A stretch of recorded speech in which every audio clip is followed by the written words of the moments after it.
the Super Eagles. A lot of people were talking about Wilfred Ndidi and his non-performance. Joseph Aribo and his not so good performance. And Kevin Akpogona, who was placed in a wrong position. Sometimes people should behave like Carlos Tevez and say, no, I will not play. It doesn't matter.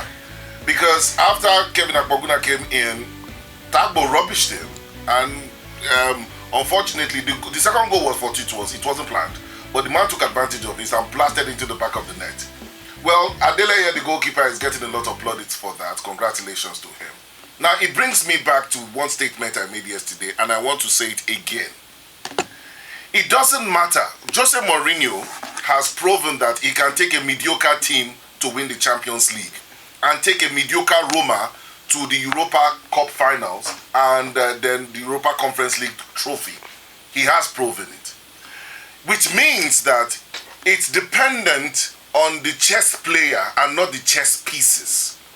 The Super Eagles have a collection of the best squad collection in Africa right now. Quote me anywhere, I will say it. Our individuals may not be better than Salah on an individual basis. Not be better than what's his name from Algeria.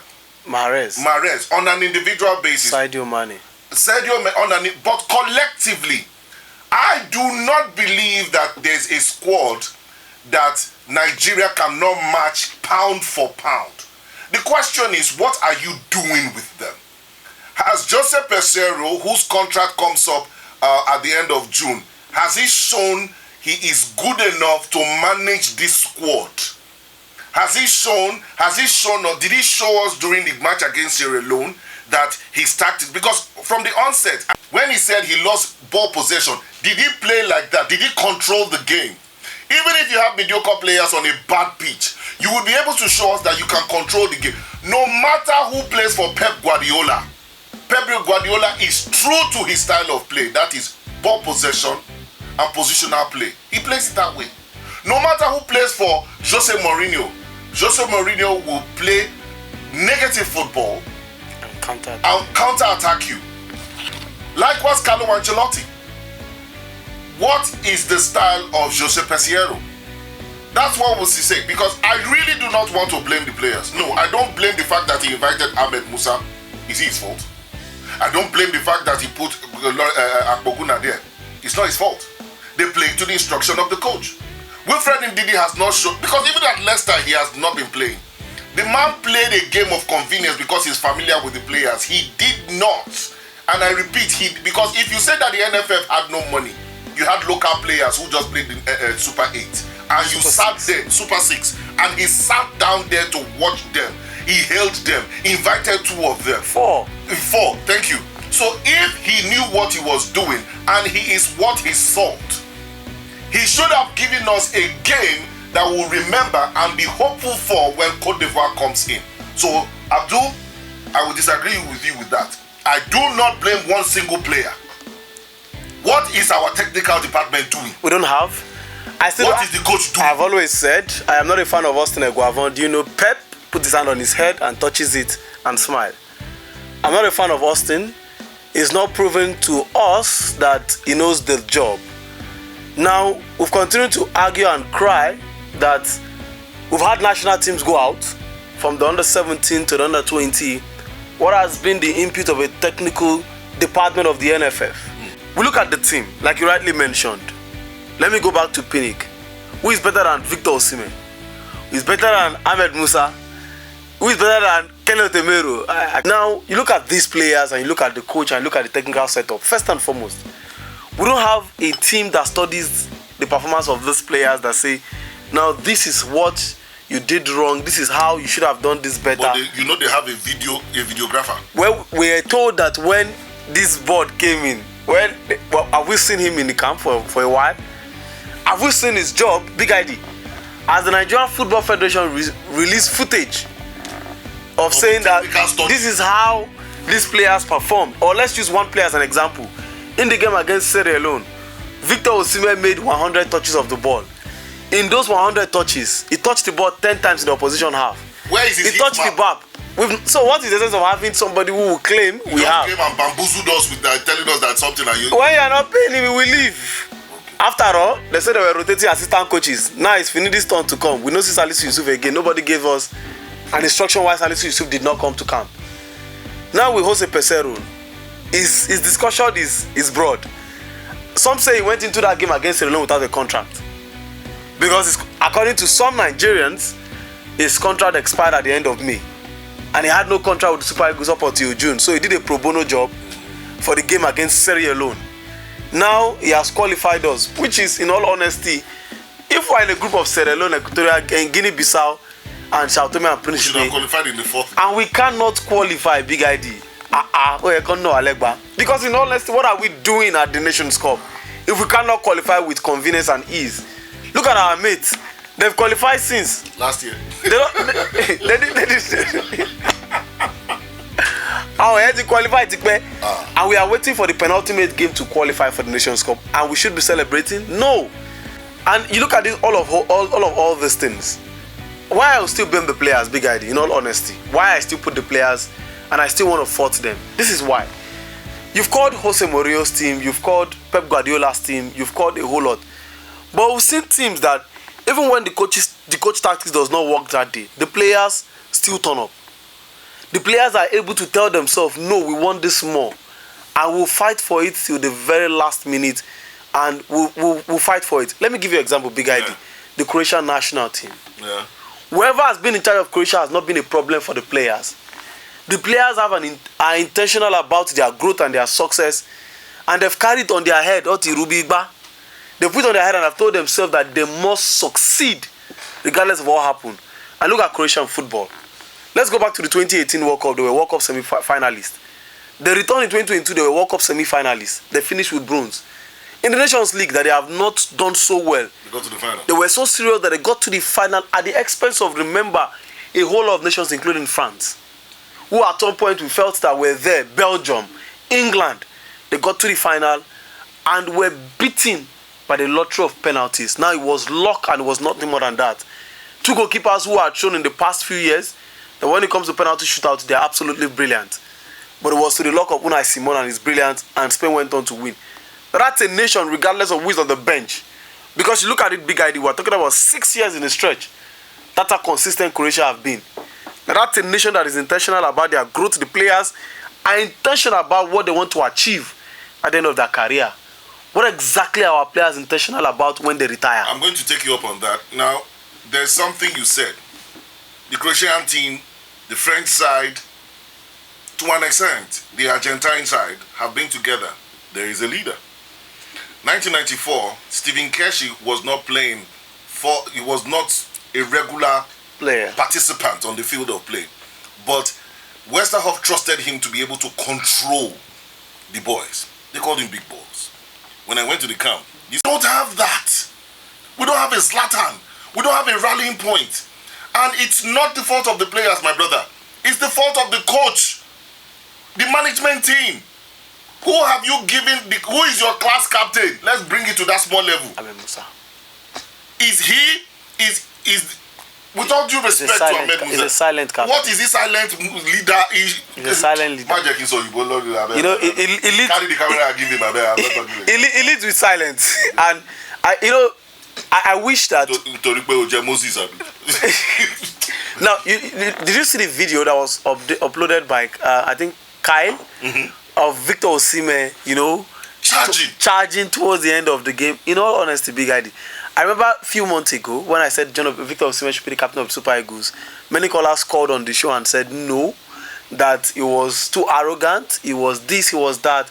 I think in all honesty, we need a captain that is passionate and knows exactly. See the way he chased down that ball. Now, Big ID, he's the goalkeeper. Look at the way Victor Osimhen was charging from the bench.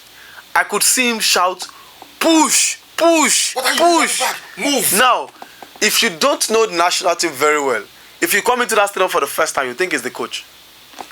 This guy was practically shouting the players should push and should move up, because it is painful that you lead by 2-0 and you are pegged back and then the game ends 2-2, which ultimately means that the game against Sao Tomé and the Principe, which we know will qualify, we are then put under pressure to begin to play. Some of these boys, I'm very certain, don't want to play the friendly game in September, because the European season had just started in August.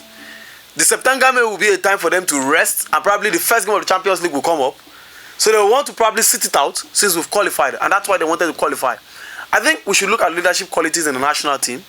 If we need somebody who is vocal, somebody who will look at the eyes of the players and tell them, you need to do things right. Until then, unfortunately, we'll continue to patch these things up and continue like this. So at some point, we hear some persons have said Ahmed Musa is the reason why this team is still united. And I think I got that from a reliable source, because for plenty of obvious reasons, the players have wanted to explode. Great. But Musa has told them to continue to be patient, to calm down, and for whatever it is. Oju is joining us this morning. Though, how are you doing this morning? Fine, Frank. You are a recently retired referee.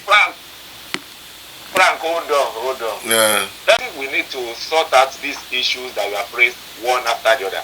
And this morning, I would like to start from the leadership of the national team, from the captain. I heard Abdul saying that Musa has been the reason why the team is united. But I think Musa is also one of the problems of that team. Yes, Musa had succeeded in uniting the team, but Musa is not an ideal captain for the Super Eagles. And I think if you look at it, if you look back and check the list of captains that Super Eagles of Nigeria has had, Musa appears to be the weakest among all of them. We have seen, we saw the time of Police when he was the captain. We saw the time of Mokachi's brief stint as captain. We knew when Stephen Keshi was the captain of the Super Eagles, and we knew why they call him the big boss.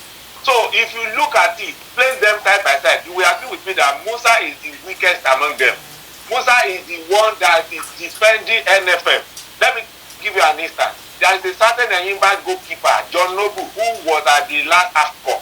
And when everybody was paid, John Noble was not paid because he was the only home-based player. And when he waited and pressed, he didn't hear anything. He spoke out. And after speaking out, instead of allowing the NFF to tell us why they have not paid, it was Musa that was speaking on behalf of the NFF, telling him that he did not submit his account number, that his account number that he submitted was not a domiciliary account. You are the captain for crying out loud. You played in Turkey. You are talking about somebody in Nigeria who plays in Yimba or Papa, send his account number to NFF. So how is it supposed to be the duty of Musa as the captain defending the NFF? So I think the problem of Super Eagles as of today is leadership, and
with Musa as the